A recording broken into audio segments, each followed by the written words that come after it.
नमस्कार दोस्तों, मैं अभिषेक मिश्रा आप सभी का अपने YouTube चैनल पर स्वागत करता हूं। वीडियो पसंद आए तो वीडियो को लाइक एवं चैनल सब्सक्राइब करना मत भूलें ताकि हमारे नए वीडियो की नोटिफिकेशन आप तक तुरंत पहुंच सके।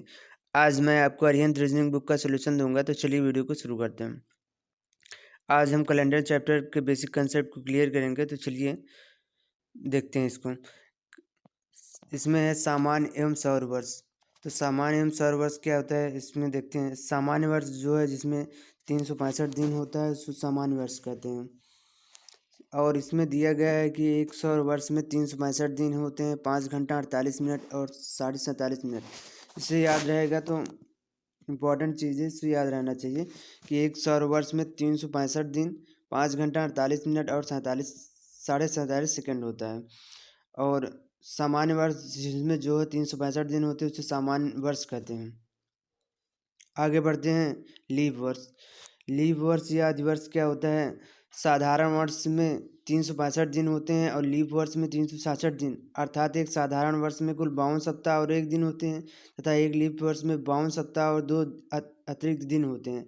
प्रत्येक वह वर्ष जो 4 से विभाजित होता है, प्रत्येक शताब्दी वर्ष जो 4 वर्षों से विभाजित हो जाए वह लीप वर्ष या अधिवर्ष होता है तथा अन्य सभी साधारण वर्ष होते हैं। लीप वर्ष या अधिवर्ष किसे कहते हैं, जिसमें साधारण वर्ष में 365 दिन होते हैं और लीप वर्ष में 1 दिन अधिक होता है, 366 दिन। तो इस प्रकार साधारण वर्ष में 52 सप्ताह 1 दिन होता है और लीप वर्ष में जो है 52 सप्ताह 2 दिन होता है। आगे बढ़ते हैं। इसमें देखते हैं शताब्दी लीप वर्ष क्या होता है। प्रत्येक 4 वर्ष पर लीप वर्ष आता है, अतः लीप वर्ष 4 के गुणज में निहित होते हैं। इस प्रकार वर्ष की संख्या यदि 4 से विभाजित हो जाए तो लीप वर्ष होगा, लेकिन यह नियम शताब्दी वर्षों पर लागू नहीं होता। शताब्दी लीप वर्ष 400 पर आते हैं, यह 400 वर्षों के गुणक होते हैं। इस प्रकार यदि शताब्दी वर्ष 400 से विभाजित हो तो वह शताब्दी वर्ष लीप वर्ष होगा। लीप वर्ष मतलब जो 4 से विभाजित हो जाए वो लीप वर्ष होगा, और शताब्दी लीप वर्ष यानी जो 400 से विभाजित हो जाए वो शताब्दी लीप वर्ष होगा। आगे बढ़ते हैं, देखते हैं दिनों का चक्र इसमें क्या है।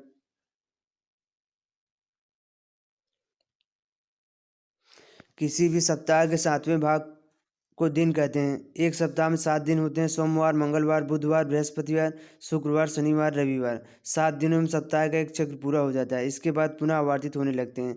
किसी भी माह के 28वें, 29वें, 30वें तथा 31वें भाग को वर्ष के 365वें या 366वें भाग को तिथि कहते हैं। इसका निर्धारण संख्याओं द्वारा किया जाता है।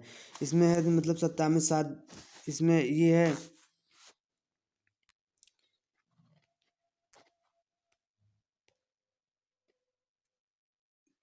कि मतलब सप्ताह में 7 दिन होते हैं। एक सप्ताह में 7 दिन होते हैं, जैसा कि आप जानते हैं, सोमवार, मंगलवार, बुधवार, बृहस्पतिवार, शुक्रवार और शनिवार। विषम दिनों की अवधारणा क्या होती है, इसको देखते हैं।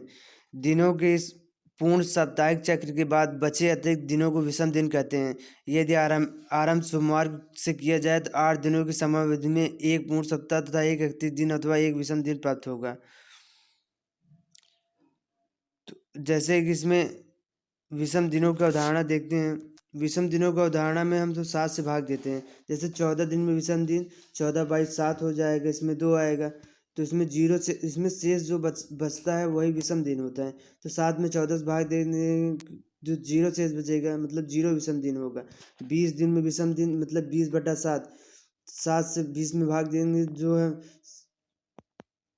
7 दूनी 14, इसमें 6 शेष बच रहा है तो मतलब 6 विषम दिन। इस प्रकार 30 में 30/7, इसमें 7 चौक 28, 4 भाग रहा है, 4 बार भाग जा रहा है, तो भाग जाने से भागफल से मतलब नहीं, इसमें शेष से मतलब है। तो शेष इसमें 2 आएगा, तो इस प्रकार 2 विषम इसमें विषम दिन होगा। तो विषम दिन निकालेंगे मतलब शेष 7 से भाग देने पर जो शेष बचता है वही विषम दिन होता है। विषम दिन का प्रयोग क्या, विषम दिनों का प्रयोग देखते हैं। किसी निश्चित तिथि को वह कौन सा दिन होगा यह ज्ञात करने के लिए विषम दिन का प्रयोग आवश्यक है। ईसवी संवत की शुरुआत सोमवार से मानी जाती है, अर्थात 1 जनवरी सन को सोमवार था। ईसवी संवत के संबंध से चलने वाले 7 दिनों के चक्र में प्रथम दिन सोमवार, अंतिम दिन रविवार। इसमें जो है पहला दिन जो है इसमें सोमवार और अंतिम दिन रविवार माना गया है। तो मतलब सोमवार, मंगलवार, बुधवार, बृहस्पतिवार, शुक्रवार, शनिवार और रविवार, इस प्रकार जो है 7 दिन होते हैं एक सप्ताह में जो है। जीरो मतलब रविवार हुआ। एक विषम दिन में जो है जीरो का मतलब रविवार हुआ, एक का मतलब सोमवार हुआ, दो का मतलब मंगलवार हुआ, तीन का मतलब बुधवार हुआ, चार का मतलब बृहस्पतिवार हुआ, पाँच का मतलब शुक्रवार हुआ, छः का मतलब शनिवार हुआ। तो जीरो विषम दिन आए तो रविवार और छः विषम दिन आए तो शनिवार। इस प्रकार जो है क्रम से जो है रहता है।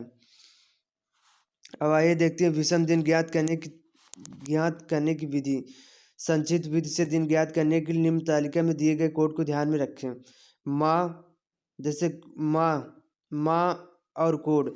जनवरी या अक्टूबर का कोड जो है वो जनवरी अक्टूबर का कोड 0 है, मई का कोड 1 है, अगस्त का 2 है, फरवरी मार्च नवंबर का जो है 3 है, जून का 4 है, सितंबर दिसंबर का 5 है, अप्रैल जुलाई का 6 है।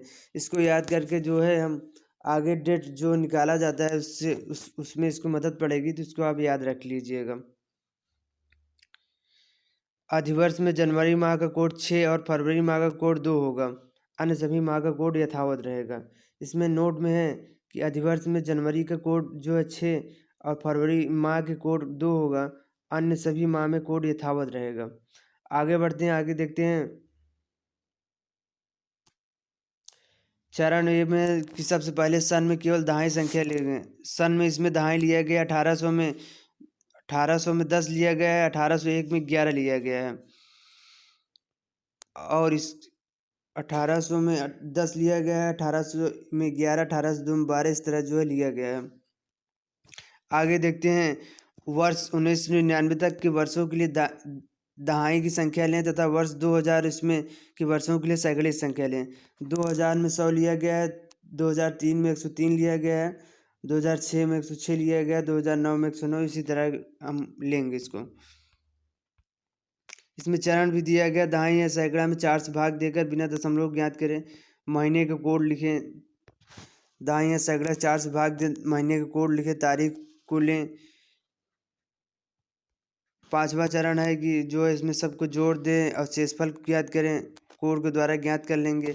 इसको उदाहरण देख देख के इसको हम समझ लेते हैं कि इसमें कहने का मतलब क्या है। जैसे इसमें पूछा गया है कि 26 जनवरी 2012 को कौन सा दिन था, तो 26 जनवरी 2012 को कौन सा दिन था? ऑप्शन में है सोमवार, ऑप्शन बी है मंगलवार, ऑप्शन सी है बुधवार, ऑप्शन डी है बृहस्पतिवार।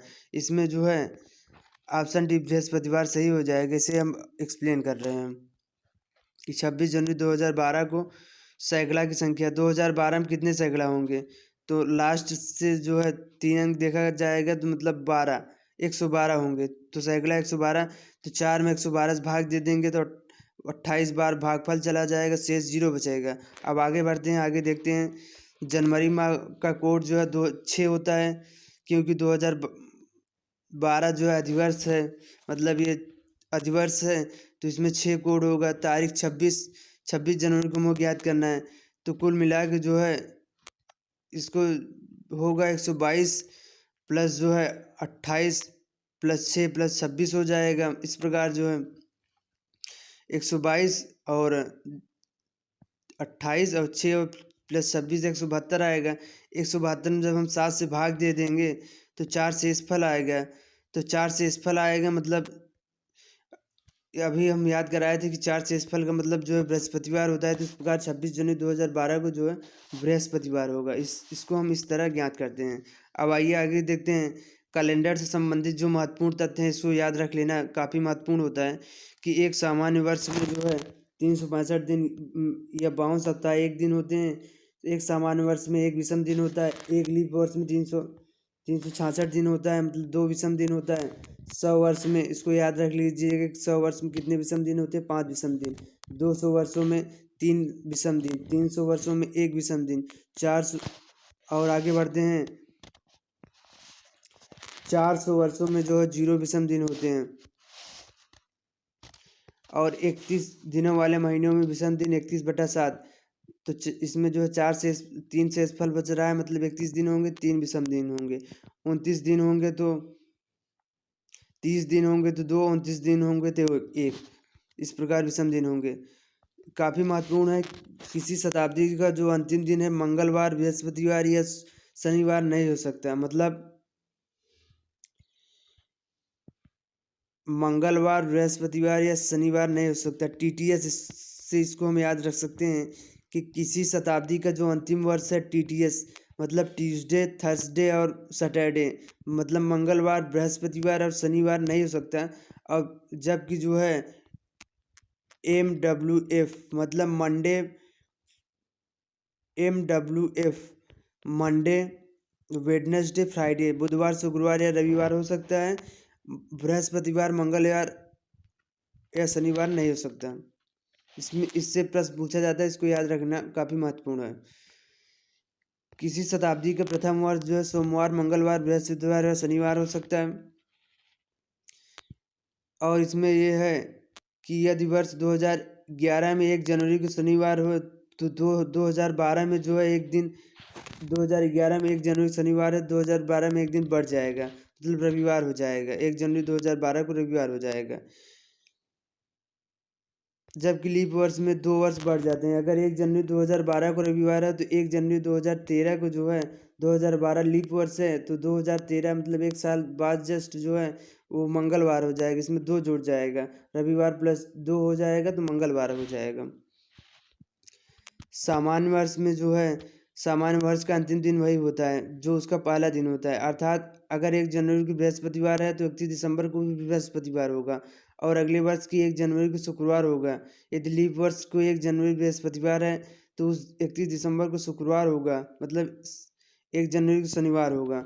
इसका कहने का मतलब होता है साधारण वर्ष में जैसे 1 जनवरी बृहस्पतिवार है तो 31 दिसंबर को भी बृहस्पतिवार होगा। लेकिन अधिवर्ष इसमें लीप वर्ष में ऐसा नहीं होता। लीप वर्ष में जैसे कि है बृहस्पतिवार है तो उसका अंतिम दिन जो है वो बृहस्पतिवार नहीं शुक्रवार हो जाएगा, एक दिन बढ़ जाएगा।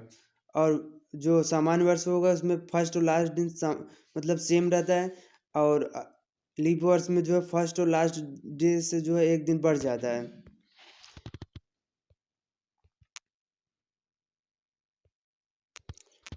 आगे देखते हैं। इसमें प्रश्नों में प्रयुक्त शब्द के बाद, के पहले, से बाद एवं पहले की भूमिका बहुत महत्वपूर्ण होती है, इनकी जानकारी आवश्यक है। के बाद मतलब उसके बाद, के पहले मतलब उसके पहले, से बाद मतलब उसके बाद। इसको तो आप जानते ही हैं, काफ़ी सरल है।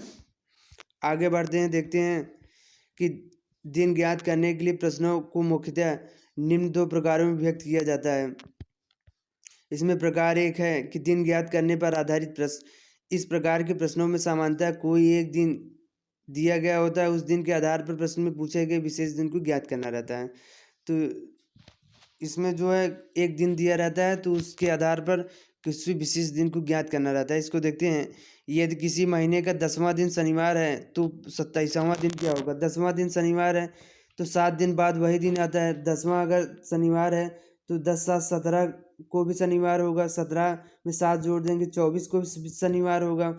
24 को शनिवार तो मतलब 25 को रविवार, 26 को सोमवार, 27 को मंगलवार। तो इसमें 27 को पूछ रहा है, 27 को क्या होगा? तो 27 को जो है इस प्रकार मंगलवार होगा। इसको फिर से देख लेते हैं। जैसे 10 को शनिवार है तो 7 दिन बाद वही दिन। 17 को भी शनिवार, फिर इसके बाद 7 दिन बाद वही दिन यानी 24 को भी सोमवार, 25 को रविवार, 26 को सोमवार और 27 को मंगलवार। इस प्रकार इसमें मंगलवार ऑप्शन सी जो है वो सही हो जाएगा। इसमें 14 नंबर का उदाहरण देखते हैं कि यदि 1 जनवरी 2006 को रविवार था तो 1 जनवरी 2007 को कौन सा दिन होगा? तो 1 जनवरी 2006 जो है साधारण वर्ष से 4 से भाग दे देंगे तो दो शेष बचेगा, पूरा भाग नहीं जा रहा है। तो इस प्रकार मतलब ये सामान्य वर्ष है। तो 1 जनवरी 2006 को अगर रविवार है तो 1 जनवरी 2007 को जो है रविवार से जो है एक बढ़ जाएगा। 1 जनवरी 2006 को रविवार है तो 31 दिसंबर 2006 को रविवार होगा। तो 1 जनवरी 2007 को इस प्रकार जो है रविवार में एक जोड़ देंगे, सोमवार हो जाएगा। इसको हम आपको आगे बताए हैं। आगे बढ़ते हैं, देखते हैं स्मृति पर आधारित प्रश्न जो है, स्मृति पर आधारित प्रश्न को जो है इसमें जो उभयनिष्ठ संख्या रहती है उसी को हम जो है अभिष्ट उत्तर मानते हैं। जैसे जतिन को ठीक याद है उसकी माता का जन्मदिन 12 और 17 मार्च से पहले है। बहन को याद है कि 10 मार्च के बाद 14 मार्च के पहले है। तो इसमें जो है जतिन के अनुसार जो 13 14 15 16 आ रहा है, जतिन की बहन के अनुसार 11 12 13 आ रहा है। तो इसमें जो कॉमन है जो दोनों में है उसमें 13 आ रहा है। तो इस प्रकार माता का जन्मदिन 13 होगा।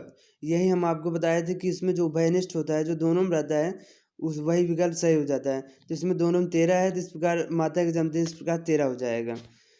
16 नंबर प्रश्न देखते हैं कि मीता को ठीक से याद है कि पिता का जन्मदिन 8 जुलाई के बाद 12 जुलाई से पहले है। मीता के भाई को ठीक याद है कि पिता का जन्मदिन 10 जुलाई के बाद 15 जुलाई के पहले पड़ता है। ज्ञात कीजिए मीता के पिता किस दिन पैदा हुए थे। पहला ऑप्शन है 10 जुलाई, दूसरा है 11 जुलाई, तीसरा है 10 अथवा 11 जुलाई, डी है इसमें ज्ञात नहीं हो सकता, ई है इनमें से कोई नहीं। तो माता पिता के अनुसार जो है इसमें है 9, 10, 11, 12। मीता के अनुसार 11, 12, 13, 14। इसमें जो है उभयनिष्ठ 11 आ रहा है, तो इस प्रकार इसमें 11 जुलाई ऑप्शन बी जो है इसमें सही हो जाएगा। Thanks for watching.